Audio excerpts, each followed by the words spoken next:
easy to control. Just guilt her, and she'll do anything. That was the text I read. Sent at 11:42 p.m. by my mother. And they didn't know. I was still logged into the family group chat. Not one person in that thread realized it. Not my sister Heather, who added a laughing emoji. Not my older brother Matt, who replied, "Classic." Not even my dad, who followed it up with, "She's always been the weak link. Just play the sympathy card." I sat there in the dark of my tiny apartment, that group chat still open on my laptop. My fingers frozen over the keyboard. No one had noticed I was online. Not yet. Before we begin, drop a comment and tell us where are you from and from which city you're watching our videos. And after watching the whole video, don't forget to tell us what would you do in this situation? Be honest, tell me in the comments below. We read every comment. Let's begin. They just kept typing one after another like it was normal. Like betraying someone who'd sacrificed everything for them was just Sunday night fun. I didn't type a word. I just watched. I let them speak freely. And that's when my entire world shifted. Not slowly, violently. Like something had snapped inside me. The kind of break you don't come back from. The kind of break that makes a woman finally decide, "I'm done being your puppet." It had started earlier that day. Sunday dinner. A tradition. Family dinner is non-negotiable, my mom would say. So I showed up like always. With a pie. With a smile. With bruises hidden so no one would see how burnt out I was from working 2 shifts and still paying for Heather's tuition, just until she got settled. I brought the wine my dad liked. I helped wash the dishes. I let them mock me for not being married yet. For still renting. For being so sensitive. Heather had forgotten to say thank you again. Matt had made another passive-aggressive comment about how it's crazy Jenna's still single when she's such a caretaker. It was always like this. They'd guilt me into helping them move their things, bail them out of loans, take blame I didn't deserve, and I'd say yes every time. Why? Because I thought that's what family meant. Because I was stupid enough to believe love was measured in how much pain you could tolerate for someone else. Because every time I tried to stand up for myself, Mom would say it. "Don't make this about you. We're a family." But reading that chat, watching them confirm it out loud, that I was just a pawn they pushed around with a few fake tears, that broke something sacred inside me. I closed my laptop, stared at my own reflection in the microwave door, and said out loud, "Tomorrow, everything changes." I didn't sleep that night. My mind replayed every manipulated moment of the last 10 years.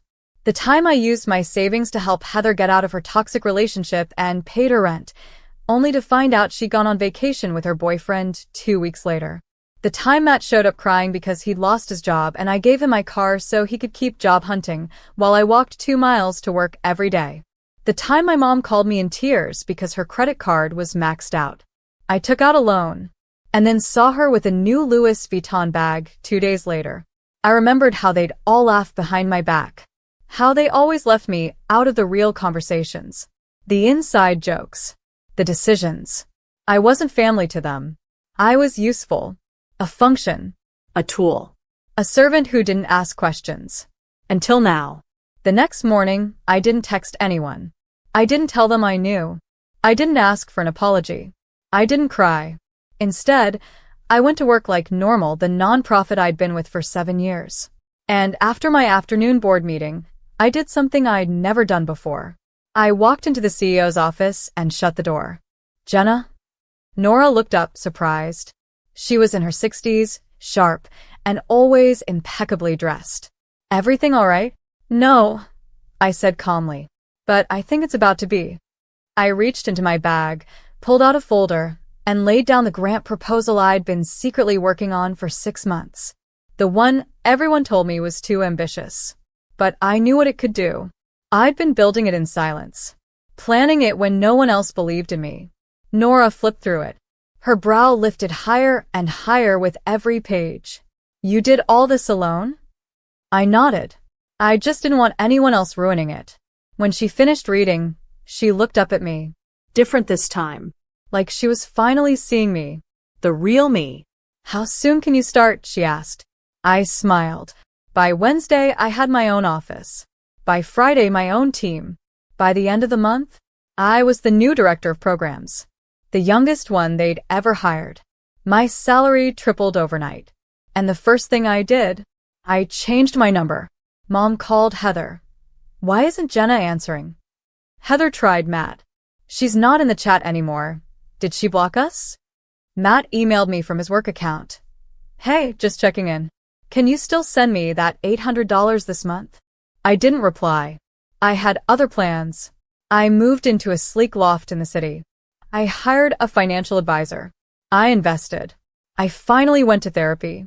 And for the first time in my life, I put up a boundary so high, so solid. No guilt could ever scale it again. But that wasn't the end. That was just the beginning. Because a few weeks later, they came crawling back. And what I did next left them speechless. It started with an email. Subject line, urgent help needed. Please read. Sender, Heather Miller. I stared at it for 5 minutes before opening it. Hey Jenna, I know things have been weird, but I really need you. I messed up. It's my car. I got in a minor accident and insurance won't cover it. They're saying I owe over $6,000 and I don't know what to do.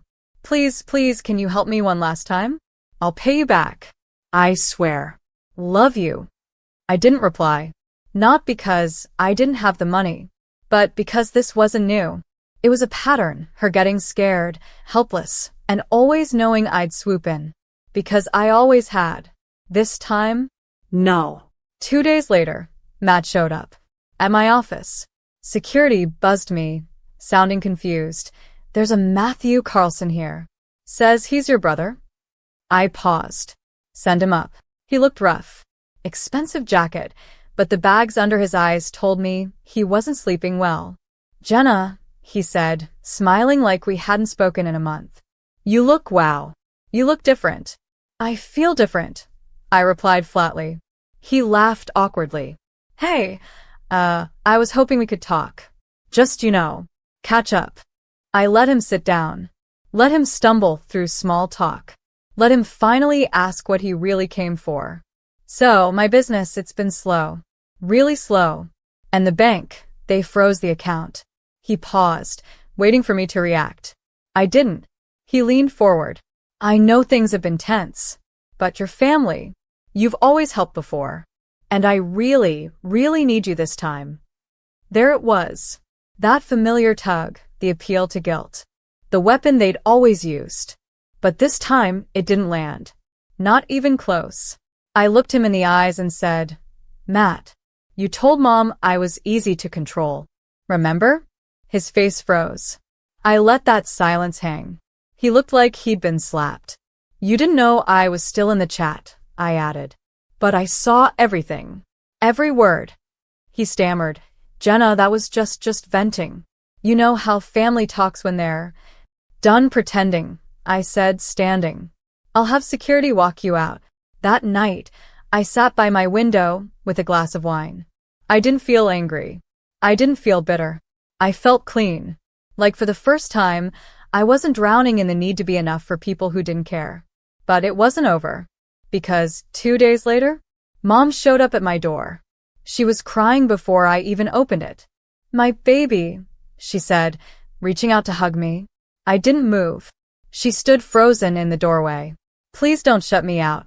I didn't shut you out, I said. You handed me the scissors. I just finally used them. Her eyes filled up again, but I didn't budge. I know we've made mistakes, she whispered. You didn't make a mistake, I said sharply. You made a group chat where I was the joke. The fool. The weak one. I was stressed. You were cruel. And for the first time, she looked small. Not powerful. Not commanding. Just exposed. I came because, her voice broke, we're losing the house. I blinked. The mortgage was under your name, remember? She said softly. The payments you used to handle them. And now. Of course it was about money. It always had been. And yet, I didn't slam the door. I didn't yell. I simply said, you all taught me one thing very clearly. I was only valuable when I was useful. So now that I'm not, this is what it feels like. I stepped back, slowly closing the door. And I didn't look back. But the story doesn't end here. Because by the time the next morning rolled around, everything shifted. Not just in my life, but in theirs. Because the power they'd used to manipulate me, it didn't just vanish. It flipped. And what happened that day would leave my mother stunned, and my whole family begging for mercy.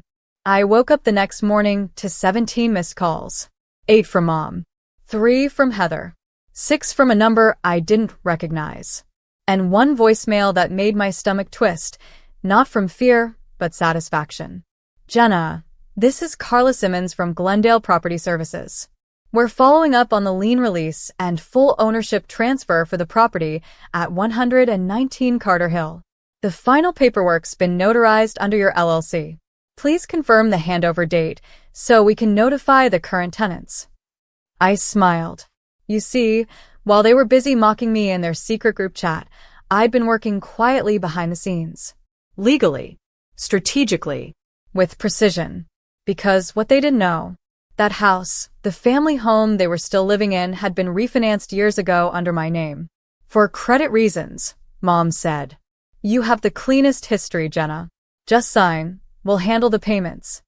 I handled them, all right. For 6 years straight. Until I stopped. Until they made it clear I was just their guilt-ridden puppet. And now, the house was mine. I called Carla back. Schedule the inspection. I want them out in 30 days. She didn't even flinch. Copy that. Less than an hour later, Mom called again. I let it ring. Then came the group message from Heather. Are you seriously evicting your own family? Followed by Matt. You've lost your damn mind. No. For the first time, I'd found it. That evening, I drove to Carter Hill. Not to talk. Not to argue. To walk into my house. When I stepped out of my car, Mom came rushing down the porch. You can't do this, she snapped, her face flushed. This isn't you. No, I said calmly. This is me, without guilt. She tried to block the door. We built our life here. You wouldn't even have that name on the deed without us. I raised an eyebrow. And you wouldn't have a roof if I hadn't paid for 6 years of missed payments. Heather stepped out behind her, arms crossed. You're just doing this for revenge. No, I replied. I'm doing this for freedom. Then I looked both of them in the eye and added, I suggest you start packing. Later that week, a formal notice was taped to the front door. 30 days. No negotiation. No soft exit. Matt tried calling again, this time pretending he wanted to make things right. I miss my sister, he said.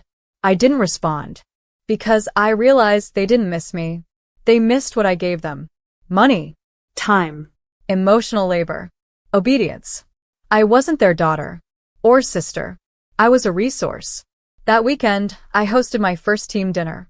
My new coworkers. People who respected me. Saw me. Listened when I spoke. As we laughed and passed plates around the candlelit rooftop, I realized something. This is family. Not blood. Not guilt. But people who show up for you without expecting to drain you dry. And yet, as much as I'd changed, the story wasn't over. Because my mother wasn't done. And what she did next would make this whole thing a war. The voicemail from my mother was shorter this time. You've gone too far. We're your family. This is cruel. You'll regret this.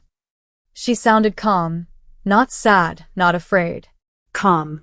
And that terrified me more than any scream. Because I knew that tone. It meant she was planning something. By Friday morning, it was already circulating. A public Facebook post. From her account.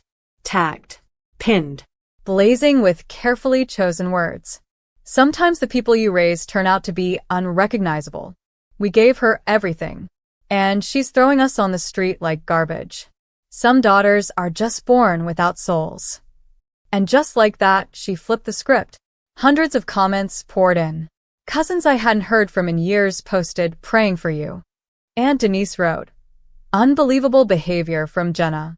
Some even messaged me directly. Is it true? Your mom looks devastated. Why can't you just forgive and move on? And here it was, the real guilt trap. Public shame. Social pity.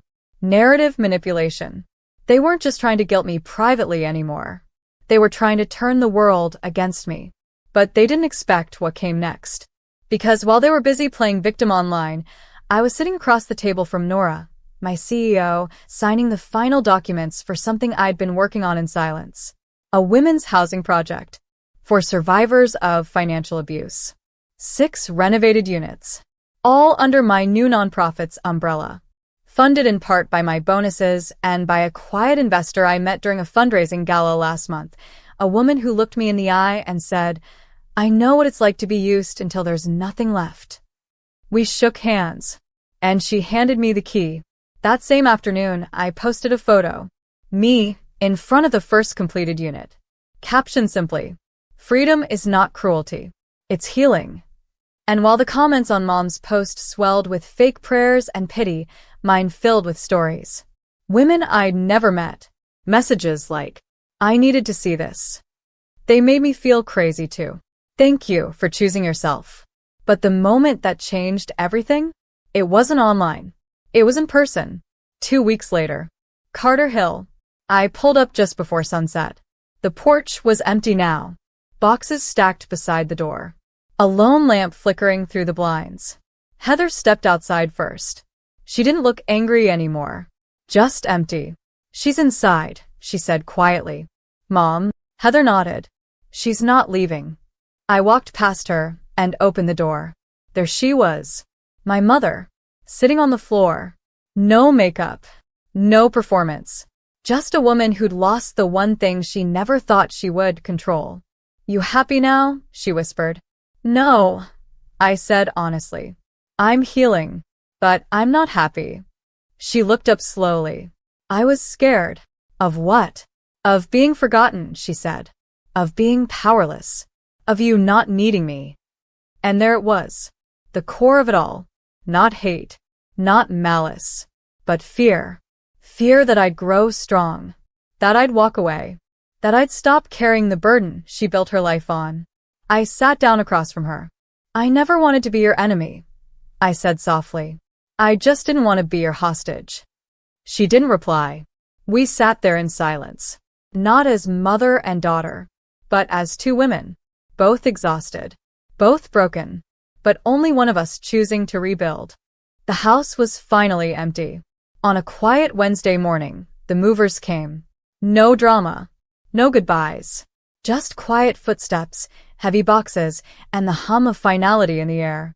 By noon, the front door of 119 Carter Hill closed for the last time. And I stood at the edge of the driveway, holding the keys. The same driveway where my father once told me I'd never make it out there alone. Where Heather once screamed that I was a failure for not getting married.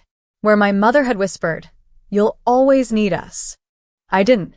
Not anymore. 3 days later, I sold the house. The money? I donated half to the housing fund I'd started. The other half went into a savings account with a name I hadn't spoken out loud in years. Jenna's emergency exit. A backup plan. For me. Because I finally understood something. I wasn't selfish for saving myself. I was smart. A month passed. Then 2. No more calls. No more group chats. Just silence. Until one day, a letter showed up. Handwritten. No return address. But I recognized the handwriting immediately. It was from Mom. "Jenna, I've read your articles. Watched the news piece about your program. You looked happy. Strong. I never knew how much I relied on your pain to keep our family together." That's a sentence I hate writing, but it's true. You don't owe us anything. I hope you find peace in your new life. And maybe one day, if you want, you'll let me meet the woman you've become. I folded the letter. Didn't cry. Didn't smile either. I felt still. Because it wasn't about her anymore. That weekend, I stood in front of a group of women at a community center. Survivors. Fighters. Women who'd been emotionally stripped down by the people they once trusted most. And I told them the truth. I thought saying no would make me unlovable. Turns out, it just made me free. A few of them nodded. One woman cried quietly. Another smiled. Really smiled. like someone had finally spoken the words she hadn't known she needed to hear. After the session, one of them approached me. "You said your mom used guilt to control you?" she asked. I nodded. She exhaled, shaky. "Mine too. I thought I was the only one." "You're not," I said. And neither was I. That night, I stood in my new apartment. Warm light, soft jazz playing from a corner speaker, a glass of wine in my hand. And I opened a blank journal. First page. First words. "You're not hard to love. You are just surrounded by people who made love a transaction." Then I turned the page and wrote, "I'm not coming back. Not to the guilt. Not to the silence. Not to the small version of myself they built and called love. I wasn't broken anymore.